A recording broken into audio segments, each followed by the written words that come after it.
Michael Turalba, and Human Resource Management Officer, Mr. Hermar Limwako. General Services Officer, Mr. Ahel Dabak. At sa lahat po ng ating mga bisita sa gabing ito, ang ating mga hurado po ay ang ating panel of judges. Palakpakan po natin. Nandyan po si Monsignor Mar Castillo. Ayan, si Father. Ayan. Jenny Villalon, aking sister, Jenny Javier Villalon. Angelo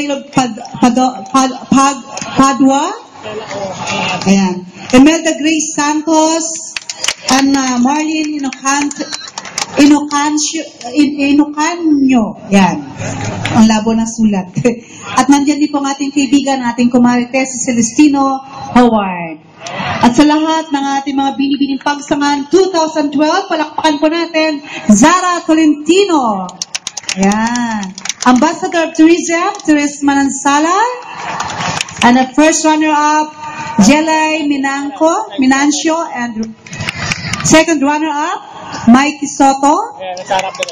And third runner-up, Juana Clemente. Yan. At sa lahat natin mga lakan pagsangan 2012, Machin Bago. Ambassador of Tourism, Mark Joy Aliano. First runner-up, Tyler De La Cruz. Second runner-up, Jaril Natividad. And third runner-up, Sonny Ancahan. At palakpakan din po natin ang ating ang administrator ng ating mahal na governor.